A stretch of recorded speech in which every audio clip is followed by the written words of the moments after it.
Bueno, muy bien, aquí seguimos en Café de la Tarde y como ustedes saben, se sigue discutiendo, debatiendo en el recinto la política tarifaria. Recién hablábamos con el senador Esteban Bullrich y por parte del oficialismo lo primero que esgrimen es que esto realmente tendría un enorme impacto fiscal. Vamos a tratar de desglosar un poquitito el tema tarifas y tratar de entender realmente cuál sería este impacto fiscal en el caso en que este proyecto realmente se convirtiera en ley. Vamos a hablar de esto con Andrés Di Pelino, del Centro de Estudios de Regulación Económica de los Servicios Públicos. Bienvenido, Andrés. ¿Cómo están? Mucho gusto. Muy bien. Bueno, se está debatiendo este proyecto en el Congreso que plantea retrotraer las tarifas a noviembre de 2017.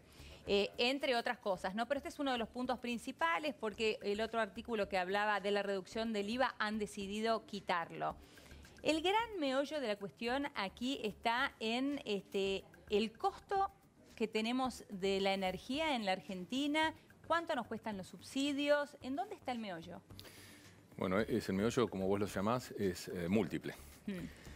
Vos tenés un problema que es el siguiente. Los costos de la energía o las tarifas que pagan los usuarios por la energía no retribuían los costos. Entonces el gobierno llevó adelante un sendero, digamos, de recomposición tarifaria. En ese sendero de recomposición tarifaria, al día de hoy, con estos últimos aumentos, que son los que están en discusión, recompuso o la tarifa paga el 75% de la generación de energía. O sea que aún resta un 25% más que en este mismo sendero de recomposición se prevé completarlo entre lo que queda del 2018 y todo el 2019. Es decir, que todavía cuando nosotros recibimos la factura en casa, la boleta en casa, estamos pagando el 75% y hay un 25% que sigue subsidiando el gobierno. Exactamente, exactamente. Retrotraer, como plantea la oposición, las tarifas a fines del año 2017 implicaría desandar este camino de recomposición de precios. O sea, volveríamos a tener que aumentar los subsidios. En cuanto la propia Oficina de Presupuesto del Congreso estimó en 80.000 millones de pesos. Sí, esto decía hace un rato pero decía que allí estaba incluido también el artículo de la reducción del IVA al 10,5%. El tema del IVA es más complejo aún porque como el IVA es un impuesto coparticipable, y para que se entienda, los impuestos coparticipables son impuestos que recauda la nación, una parte se la queda a la nación y otra parte va a las provincias, que a su vez la tienen que redistribuir entre los 24 distritos. O sea, es una situación todavía mucho más difícil y tendría que el gobierno acordar con la totalidad de los gobernadores. Por eso se decide quitar este artículo, exactamente, ¿no? Exactamente. También tenemos que saber lo siguiente, si hablamos de subsidios. Para ponerlo en términos gráficos, del déficit fiscal que hereda la administración de Macri, de Cristina Fernández de Kirchner, algo así como de cada 100 pesos de déficit, de gasto, 20 y algo de pesos iban en subsidios. Hoy día esa cifra se redujo a 10 de cada 100 pesos. O sea que casi a la mitad. Exactamente, a casi a la mitad. Pero no alcanza, porque ya dijimos, hay que seguir. Y aparte no alcanza, me quiero quedar con algo que dijiste al principio, no alcanza para cubrir los costos. No alcanza para cubrir los costos. No estamos hablando de ganancias, estamos hablando de los costos, ¿no? Exactamente. Hay que señalar que tanto en electricidad como gas vos tenés un costo de producción, de generación, tenés un costo de transporte, un costo de distribución. O sea, tenés una cadena de 3 segmentos. Y los impuestos. Más los impuestos. Más los impuestos. Entonces tenemos costo de generación, transporte, distribución e impuestos. Y además impuestos. Impuestos múltiples, impuestos federales, impuestos provinciales, las tasas que muchos municipios te incorporan en las boletas de los servicios públicos. Pues el intendente tiene un mecanismo de cobranza muy sencillo. Te pone la tasa, o el llamado impuesto municipal, en la boleta, te fuerza a pagarlo. Y de esa manera vos no escapás. Es la mejor manera de que pagues esa tasa exactamente. municipal. Lo que pasa es que esto lo que hace es abulta el precio de las facturas. Ahora, por un lado está el tema impositivo, del cual se estuvo hablando mucho, como bien decís vos, tenés el IVA, tenés los impuestos provinciales, impuestos municipales. Por el otro tenemos el costo de generación. ¿Es esto lo que estamos subsidiando, el costo de generación o el costo de distribución? Bueno, ahí tenés en el caso eléctrico tenés un costo digamos, de abastecimiento, que eso se fija en el mercado eléctrico mayorista, y ahí también juega la estacionalidad, que hace que de golpe en ciertas épocas del año sea mayor, en otras menor. Y lo que tenés en el gas es un precio que trazó el ministro Aranguren, que va a finalizar, se va a concluir en el 2019, que lleva a $6,80 al millón de BTU. Este es un precio que se estableció, digamos, llamémoslo de una manera arbitraria y trae consecuencias porque se te mete en la punta del caño. Entonces después, si vos en la punta del caño, por un mecanismo de pass-through, todo ese precio va al consumo, al otro extremo, y te entra en la boleta. Entonces esto de seguir incrementándole en dólares el precio de ingreso del gas en la punta del sistema, en la boca, en el extremo del caño. En la boca, sí. Exacto. Te va a encarecer el valor de la factura, inevitablemente. Entonces, ¿está ahí la razón de que por qué afecta tanto la suba del dólar al tema tarifas? Exactamente. Esa es parte de las razones. Pues habrá otras, pero esa es una muy importante porque ese precio está en dólares. En consecuencia, si el dólar sube, la gente vamos va a pasar recibir... esto en limpio entonces. ¿Por qué afecta tanto la suba de tarifas con respecto a la suba del dólar? ¿Por qué están tan atadas? Porque ese precio del gas en boca de pozo está reconocido en dólares. Y además está aumentando en dólares. Sí. Entonces vos tendrías un doble efecto. Ya de por sí aumenta en dólares, a lo que se te va a sumar el efecto de que el dólar se encarece respecto al peso. Claro, perfecto. Esto va a castigar aún más a los usuarios. Claro, totalmente. Este es el problema, ahora, uno de los problemas. Ahora, me pregunto, hablamos de costo, hablábamos del costo de generación, del transporte, el costo de distribución. En lugar de subir las tarifas, ¿no hay manera de reducir los costos? Es una pregunta que puede ser un disparate, ¿no? Pero ¿hay manera de reducir los costos de generación o distribución para que al final de cuentas, cuando llegue la cuenta, la boleta a casa, sea más baja? Bueno, a ver, los costos están asociados a la prestación del servicio por parte de las empresas. Sí. Entonces, las empresas ya hicieron la presentación de sus costos en el marco de las revisiones tarifarias, las RTI, revisiones tarifarias integrales, que fueron aquellas que recordarás que se discutió en las audiencias públicas. Exacto. Y todos tuvieron la oportunidad de ir a hablar y dar su opinión, etcétera. Que entonces, como todo al comienzo hubo mucho interés y después desinterés. Y el interés después se pierde, y por supuesto. Y por otra parte, a mí no me consta, digamos, que el gobierno en verdad haya considerado no todo aquello que se vertió en las audiencias públicas, porque las mismas leyes te dicen, mire, las audiencias públicas son no vinculantes. ¿Qué quiere decir esto? Usted vaya a la audiencia pública, diga lo que le parezca, igual. Pero después el Estado no está obligado a seguir el consejo o lo que se discuta en la audiencia. Sí debiera considerarlo, sí debiera ser considerado. Entonces, las empresas, las distribuidoras eléctricas de las provincias, que han ido todas pasando, muchas de ellas por procesos de revisiones tarifarias integrales, más EDENOR, más EDESUR en el área metropolitana, en términos de distribución, más Transener, que es la transportista eléctrica. Claro. Todas ellas tuvieron sus revisiones tarifarias. O sea que estas tarifas ya se ajustaron. O sea, estos costos no hay manera de reducirlos más. No hay manera de volver para atrás. Ahí no se puede trabajar. No hay manera de volver para atrás. Lo que sí se puede hacer, y es muy importante lo que vos señalabas, es bajar impuestos. Claro. Entonces yo puedo, en todo caso, ir recomponiendo el valor de la tarifa, que aclaremos que tiene que ir por encima de lo que aumenta la inflación. Claro. Porque si no, no va a alcanzar nunca a eliminarse el subsidio. ¿Estamos de acuerdo? Esto es que la tarifa va a tener que ir aumentando un poquito por encima de la inflación para en algún momento converger y eliminar el subsidio. Sí. El paliativo, claro, pero el grave problema es que la gente la pueda pagar. Y que la gente la pueda pagar. Los sueldos vayan también en ese camino. Bueno, los sueldos no van a ir nunca en ese camino, porque los sueldos van a ir incluso peor, porque los sueldos ni siquiera van a alcanzar a correr a la inflación. Claro. O sea, la gente en todo caso se va a ver perjudicada doblemente. Con un salario que no alcanza para correr a la inflación, se retrasa respecto a la inflación, y después una tarifa que va por arriba de la inflación. Claro. Entonces, esta brecha es la que va a castigar, en especial a la clase media, que es la clase que no tiene subsidio, que no tiene tarifa social.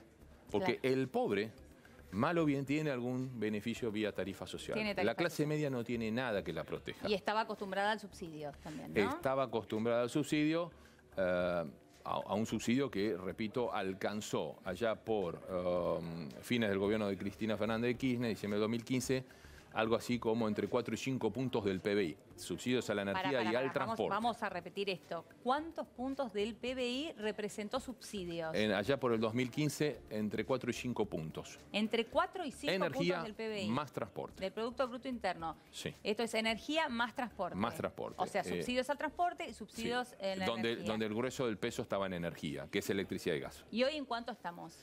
Y hoy estás en menos de 2 puntos, para lo que es energía.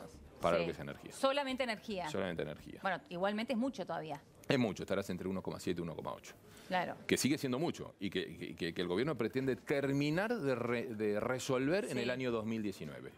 Porque el gobierno se trazó en esas discusiones de las revisiones tarifarias eliminar por completo el subsidio para el año 2020. Entonces esto tiene que concluir en la actual administración del presidente Macri. Después, por otro lado, está la discusión de los usuarios residenciales y los usuarios industriales. ¿Quién debiera pagar más? ¿Qué sería más razonable? ¿Que pague más un usuario residencial o un usuario industrial?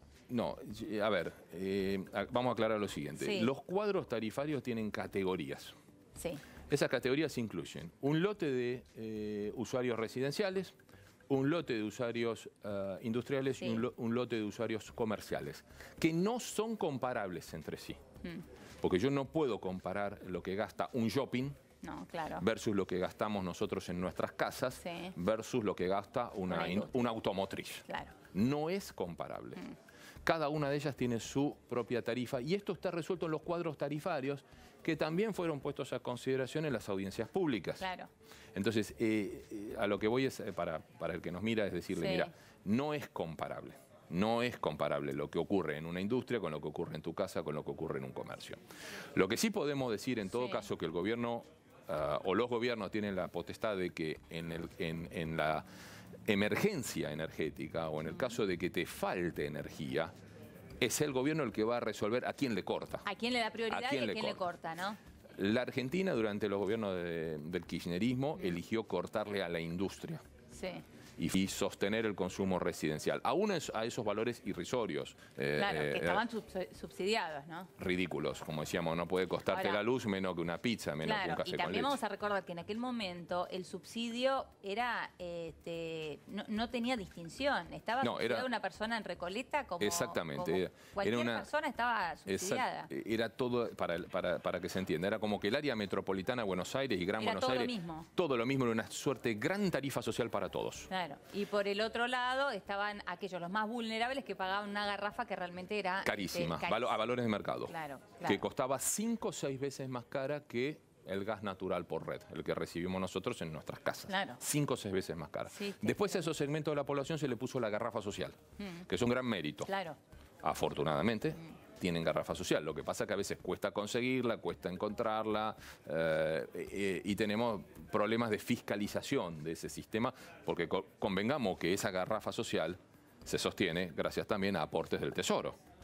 Que están en el presupuesto. Hay un programa que dice garrafa social, que es costoso. Que de alguna manera también son subsidios, ¿no? Que es más subsidio. Que es más subsidio. Que es absolutamente justificado y que no se puede eliminar. No, porque totalmente. El pobre necesita ese subsidio. Lo mismo que hoy la tarifa social. Lo mismo que todas las tarifas sociales, incluidas las del transporte. Acá el gran tema está en esa clase media o clase media baja que le cuesta más, que le va a llegar una factura muy, muy cara y que realmente va a ser muy difícil de afrontar y que también resulta injusto que tenga que pagar un servicio en cuotas. No debiera ser. Bueno, esto es una discusión. Si en cuotas, si se plancha, si se congela, si se hacen todas las cuotas iguales, si yo pago los excesos de consumo del invierno en el verano para el gas y viceversa para la luz. Es discutible. El gobierno dijo, no le gusta mucho esta idea de planchar la tarifa. Por otro lado, la gente necesita previsibilidad, tiene que saber cuánto va a pagar. ¿No es cierto? Entonces, este es un razonamiento que nadie le explica al común de la gente. Nadie le sabe decir, mire, cuánto le va a llegar de luz, cuánto le va a llegar de gas. Nosotros hemos recomendado desde la Universidad de Belgrano en varias oportunidades que se modelice y se generen, digamos, a través de un sistemita, que la gente pudiera entrar y hacer un cálculo. Viendo. Exactamente. Lo hemos recomendado. ¿Técnicamente eso es posible? En la audiencia pública, sí, claro que es posible. Es perfectamente posible, pero bueno, hay que tomarse el trabajo de hacerlo, hay que explicarle a la gente cómo funciona y la gente tiene que entrar y cargar sus datos. Y entonces puede estimar cuánto puede llegar a tener que pagar. Ahora vamos a seguir hablando de esto que es muy interesante, Andrés. Vamos a escuchar por un momento a Graciela Camaño, que está hablando en este momento en Diputados. Esto lo que hace es venir a la defensa del usuario, como lo establece el artículo 42 de la Constitución, cuando no solamente nos da la potestad de hacer los marcos regulatorios de los servicios públicos, sino que nos dice puntualmente a qué debemos apuntar y debemos apuntar a la defensa del usuario. Más allá de eso, la Corte en su fallo ha dicho claramente que tiene que haber un correlato de razonabilidad en la aplicación de las tarifas. Y más allá de eso, lo que nosotros hemos advertido con los equipos técnicos del Frente Renovador, los especialistas en materia energética que tiene el Frente Renovador, son todas las irregularidades que ha cometido. En el caso del gas, desde el momento de la generación, en donde hemos denunciado que claramente se advierte una cartelización para favorecer a las empresas amigas.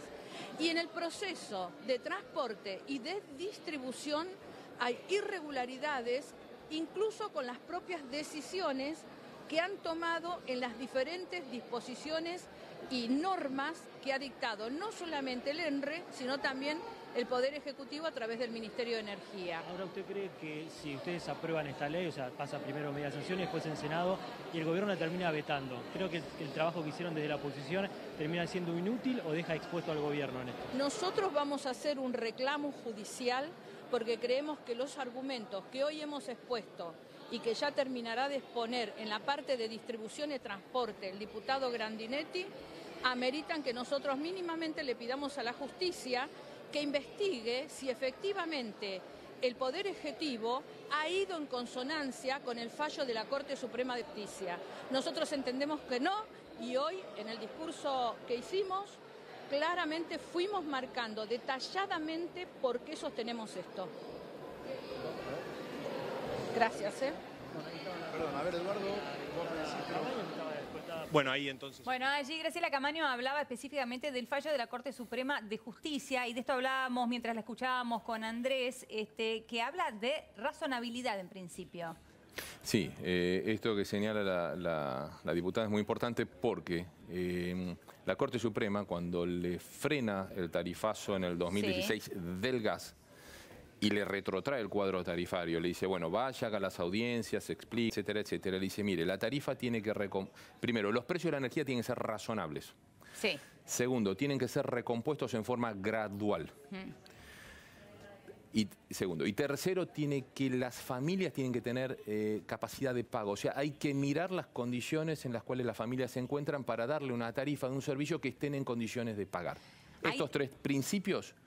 Vamos a ir uno vale por la uno pena de estos tres señalarlos. principios porque me parecen importantes que estás marcando, Andrés. En primer lugar, habla de razonabilidad. ¿No es esto muy efímero? Porque hablamos de razonabilidad. Algo que resulta razonable para vos quizás no lo es para mí. La Corte razonabilidad? Para explicarle a la gente, la razonabilidad es, mire, usted está pagando por un servicio público, la luz, el gas, el agua, etcétera. Usted tiene que poder, en ese precio que paga, retribuir los costos de producción más un fee, una rentabilidad para la empresa. Y no importa si esta empresa es pública o privada, usted le tiene que generar una rentabilidad. ¿Estamos de acuerdo? Sí. Entonces... No habla del porcentaje de la rentabilidad para es una tasa de ganancia, una tasa de rentabilidad. Está bien. Que podemos discutir si es el 8, es el 9, es el 10, es el 7. Pero convengamos que no puede ser una suma exorbitante, ni tampoco puede ser nada. Claro, está bien. Eso es lo que le dice la Corte Suprema. Entonces ahí lo enmarca. Lo enmarca. La razonabilidad tiene un marco. Estamos hablando de una razonabilidad económica. A eso nos referimos. Después le está diciendo, bueno, mire, usted viene de 15 años de populismo energético. Sí. Bueno, entonces lo tiene que recomponer gradualmente, no con tarifazos. Claro. Ahora, ¿qué es recomponerlo gradualmente? Claro, ¿qué es gradualmente para la Corte Suprema? Bueno, nosotros decíamos de la universidad en una oportunidad, mire, la recomposición va a llevar 2 mandatos presidenciales, porque 15 años de atraso no lo puedo recomponer en 4, por ahí se me van 8. Y si lo hago en 8 va a ser más aliviada la carga, la mochila para la gente. Entonces hágalo en 8. Sí, ahora, el gobierno ya no lo está haciendo en... No, el gobierno quiso hacerlo rápido. En un mandato, en 4. Lo quiere resolver lo más pronto posible, porque además tiene la presión, y estamos viendo en estos días, fiscal y por algo tuvimos que ir a pedir, entre otras cosas, ayuda del Fondo Monetario, que esa es otra historia, pero está toda de la mano, porque está de la mano del déficit fiscal. Claro. Que es la madre de todos los problemas. Claro, totalmente. Ahora, esto último va atado al tercer punto que vos nos marcabas, Y el tercer punto es, mire la capacidad de pago que tiene la familia. Mire la capacidad de pago, porque una familia que tiene ingresos por 30.000 pesos, yo no le puedo poner luz y gas y que paguen 5.000. Claro. No le puedo, es decir, hay un concepto que nosotros manejamos hace tiempo en la academia, que es el pobre energético.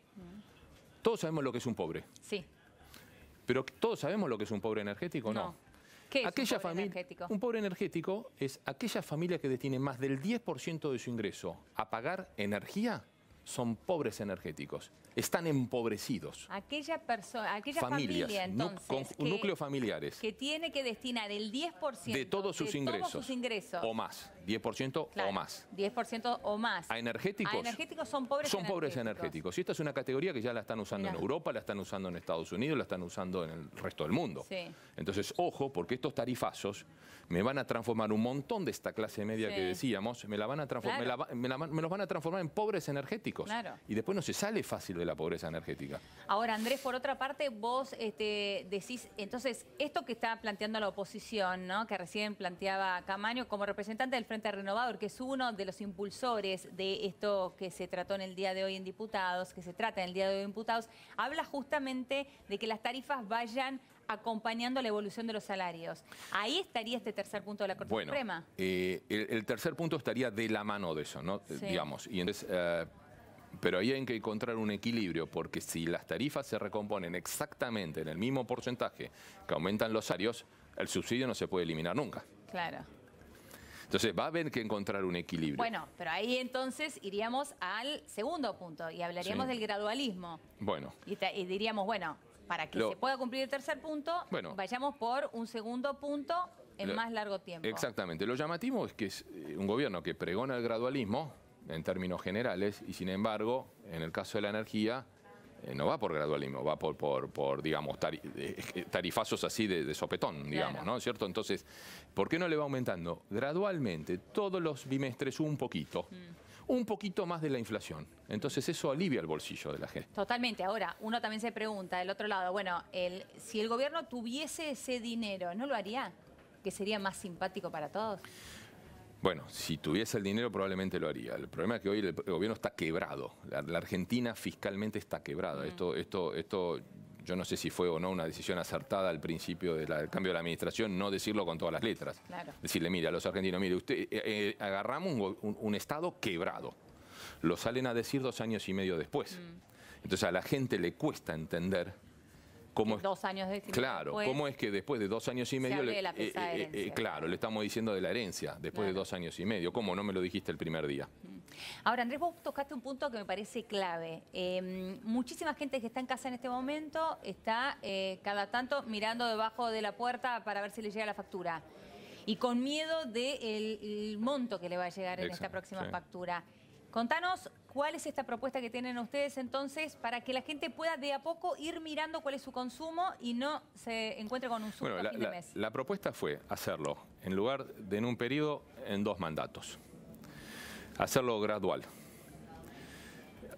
Y por otro lado, ir también discutiendo un aspecto que no es menor, que es qué calidad de servicios públicos queremos los argentinos. Sí. Entonces, esta discusión que se dio en el Congreso hubiera sido también muy interesante que además de discutirse, digamos, de la cuestión tarifaria, se discutiera de la calidad en los servicios públicos. ¿A qué me refiero con esto? Es decir, tenemos cortes de luz en el verano, tenemos cortes de gas en el invierno. Bueno, ¿qué servicios queremos tener? Porque vos tenés varias opciones. Y si me das un segundo te las explico. Tenés 4 alternativas. Sí. Vos podés tener servicios públicos de calidad caros. Sí. Podés tener servicios públicos de calidad baratos. Sí.